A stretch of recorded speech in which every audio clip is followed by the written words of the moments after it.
Good morning. It's another rainy day, and it's so fun to cuddle with things that are nice and soft and fuzzy. I have a question for you, though. Today's name is Indescribable Gift. How would you describe a good gift?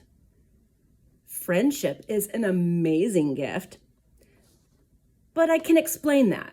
I can tell someone about my relationship, and most people have an idea of what a friendship is, so they understand.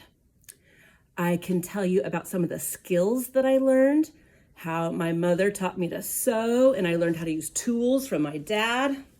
So I can make things, which is an amazing gift. An indescribable gift. This quilt is one of my most treasured possessions, and it might not look like much at first. It's got some random patterns, and the colors might not necessarily seem like they go together. Well, actually, they kind of do. A lot of browns and blues, and then you have a random red. That's a Corvette. I like Corvettes. Purple. This blanket, this quilt, has fuzziness on the other side. And the reason this is my indescribable gift, my most precious gift that's been given to me, is all of these squares were made from my dad's clothes. Once he passed away, he didn't need all of his shirts. They didn't fit my brother's. Mom made 5 of these quilts, one for each of us. And she was able to make an inscription. You might not be able to see that very well in the lighting.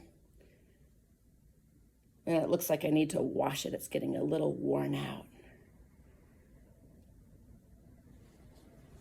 But this gift can't be replaced. I can tell someone, oh, it's a quilt, it's amazing, it's quilted from edge to edge, and I can say the size of it if I knew how wide or how long it was. But it doesn't get to the core of what it means to me because of how special it is that it's made from my dad's shirts and that my mom made it. When Paul is writing this letter, he spends the full first bit thanking this congregation for the gifts that they are giving. I'm assuming it's monetary. I'm assuming they're donating to the cause of evangelism and spreading the mission. And then he says, thanks be to God for his indescribable gift. When we think about this, Jesus doesn't make a lot of sense to a lot of people.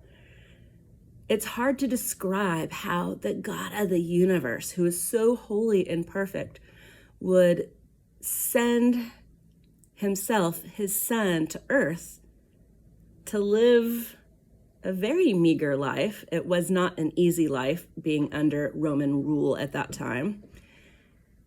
And to suffer a terrible death. And many of his followers suffered terrible deaths. And they did it because of this indescribable gift. How do you describe God's love for you? How do you describe what Jesus's offering on that cross, the sin offering and the burnt offering and the guilt offering, so that we can stand cleansed and holy before God? That's pretty amazing. And it's a hard thing for us to wrap our heads around, I think, that God's love is so great that he considers us his children. Isn't that cool? So today, as you go about, whether you pulled that name, indescribable gift, out of your bag, or you're working on a different name, it's all good. But that's something to think about. If it's indescribable, how do we share what that means to us with those around us who might not understand? Challenge accepted. I'll see you later.